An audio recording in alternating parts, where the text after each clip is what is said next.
শীতকালে বাংলাদেশে এমন বাসা খুঁজে পাওয়া মুশকিল হবে যে এই সবজিটি রান্না করে না। প্রায় কম বেশ সবার বাসায় এই সবজিটি রান্না করা হয়। তবে আমেরিকায় এই সবজিটি রান্না করার জন্য আমাদের শুধু শীতকালের দরকার পড়ে না, বছরের যে কোনো সময় আমরা এই সবজিটি রান্না করে নিতে পারি। কারণ আমেরিকায় সারা বছরে ফুলকপি আর সিম পাওয়া যায়। যদিও সিমটা আমাদের দেশি সিম না, এটা কোন জাতের সিম আপনাদেরকে দেখিয়ে দিব। যদি আপনাদের জানা থাকে তাহলে আমাকে অবশ্যই জানাবেন যে এটা বাংলাদেশে পাওয়া যায় কিনা।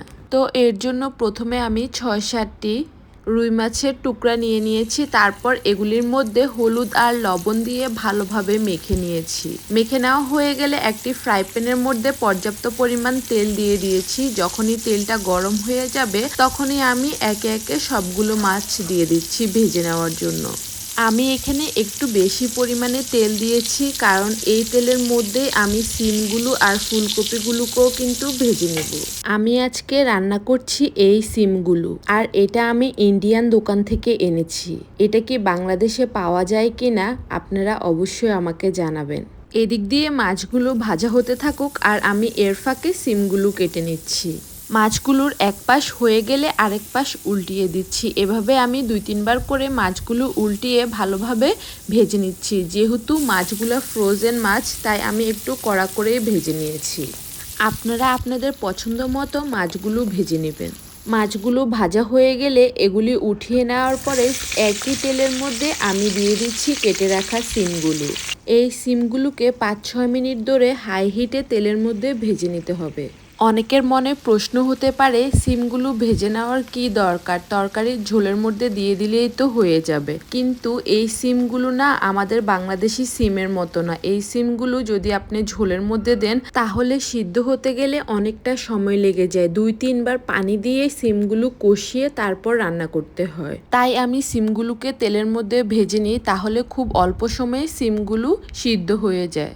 এখন দেখে মনে হচ্ছে সিমগুলো অনেকটাই নরম হয়ে গিয়েছে, কিন্তু রান্নার সময় দেখতে পারবেন আসলেই কি সিমগুলো নরম হয়েছে কিনা। সিমগুলো উঠিয়ে নেওয়ার পরে আমি সেই তেলের মধ্যে দিয়ে দিয়েছি ফুলকপিগুলোকেও ১-২ মিনিট ধরে তেলের মধ্যে ভেজে নিব। বাংলাদেশের আলু দিয়ে রান্না করতে গেলে আপনারা চাইলে ফুলকপি উঠিয়ে আলুগুলোকেও ভেজে নিতে পারেন, তবে আমাদের দেশে আলুগুলো খুব অল্পতে গলে যায়, তাই আমি আলুগুলোকে আর ভেজে নিচ্ছি না। এবার আমি আরেকটা পাতিলের মধ্যে 1/2 কাপ পরিমাণ তেল দিয়ে দিয়েছি। যখনই তেলটা গরম হয়ে আসবে তখনই 1/2 কাপ পরিমাণ পেঁয়াজ কুচি দিয়ে দিয়েছি। আর পেঁয়াজের সাথে একটু সামান্য পরিমাণ লবণ দিয়ে দিয়েছি, যাতে করে পেঁয়াজগুলো তাড়াতাড়ি নরম হয়ে যায়। পেঁয়াজটা নরম হয়ে গেলে আমি এর মধ্যে দিয়ে দিয়েছি 2 চা চামচ পরিমাণ রসুন বাটা। রসুনগুলোকে পেঁয়াজের সাথে তেলের মধ্যে ভেজে নিচ্ছি, যাতে করে রসুনের কাঁচা গন্ধটা দূর হয়ে যায়। তারপর এর মধ্যে দিয়ে দিয়েছি 1 কাপ পরিমাণ পানি। তারপর দিয়ে দিচ্ছি 1 চা চামচ পরিমাণ জিরার গুঁড়া, 1/2 চা চামচ পরিমাণ হলুদের গুঁড়া, 1 চা চামচ পরিমাণ মরিচের গুঁড়া এবং স্বাদ মতো লবণ। তারপর মশলাগুলোকে ভালোভাবে কষিয়ে পানিটা শুকিয়ে তেল উপরে উঠে আসা পর্যন্ত অপেক্ষা করতে হবে। যখনই তেলটা উপরে উঠে আসবে তখনই এর মধ্যে আমি দিয়ে দিচ্ছি ফুলকপিগুলোকে কিছুক্ষণ ধরে মশলার মধ্যে কষিয়ে নিচ্ছি। কষিয়ে নেওয়া হয়ে গেলে তারপর দিয়ে দিচ্ছি সিমগুলো দেওয়ার পরে এগুলিকে আবার কিছুক্ষণ ধরে কষিয়ে নিচ্ছি, অর্থাৎ মশলার মধ্যে ভেজে নিচ্ছি। তারপর ঢাকনা দিয়ে এগুলিকে মিডিয়াম হিটে 5 মিনিটের মতো রান্না করে নিচ্ছি। ঢাকনা দেওয়ার ফলে এগুলি থেকে অনেক পরিমাণ পানি বের হয়ে আসবে। আপনাদের অনেকের মনে হতে পারে এতক্ষণ ভাজার পরে সিমগুলো বুঝি নরম হয়ে গেছে। আপনাদের বোঝানোর সুবিধার্থে আমি দেখিয়ে দিচ্ছি সবচেয়ে বেশি ভাজা সিমটাকে। দেখতে পাচ্ছেন এখনো পর্যন্ত কি পরিমাণ শক্ত। এই সিমটা রান্না করতে যে সময় লাগে সে সময়ের মধ্যে মাংস রান্নাও হয়ে যাবে। বুঝেন তাহলে কি পরিমাণ শক্ত হয় সিমটি। সিম আর ফুলকপিগুলোকে ভালোভাবে কষিয়ে নেওয়ার পরে এর মধ্যে পর্যাপ্ত পরিমাণ পানি দিয়ে দিয়েছি, যাতে ভালোভাবে সিদ্ধ হয়। তারপর এর সাথে দিয়ে দিয়েছি কয়েকটি আলু। আর আলুগুলো পরে দেওয়ার কারণ হচ্ছে আমাদের দেশে যে আলুগুলো পাওয়া যায় এগুলো অনেকটাই নরম হয়, অর্থাৎ এক বলকে নরম হয়ে যায়। এর জন্য আমি পরে দিয়েছি। আপনারা শক্ত আলু ব্যবহার করলে সিম আর ফুলকপির সাথে কষিয়ে নেবেন। আর যখনই পানিতে বলক উঠে আসবে তখনই আমি এর মধ্যে দিয়ে দিয়েছি একটা টমেটো, আর সাথে দিয়ে দিয়েছি ভেজে রাখা মাছগুলো। মাছগুলো দেওয়ার পরে আমি এর উপর ঢাকনা দিয়ে ঢেকে দিয়ে অনেকক্ষণ ধরে রান্না করে নিয়েছি, যাতে করে মাছের মধ্যে ঝোলের যে স্বাদটা আছে সেটা ঢুকে আর ঝোলটাও কিছুটা কমে আসে। তো কিছুক্ষণ পর ঢাকনা উঠানোর পরে দেখতে পাচ্ছেন ঝোলটা কিছুটা কমে এসেছে। তখনই আমি এর উপর দিয়ে 5-6টি কাঁচামরিচ হাত দিয়ে ভেঙে দিয়ে দিয়েছি।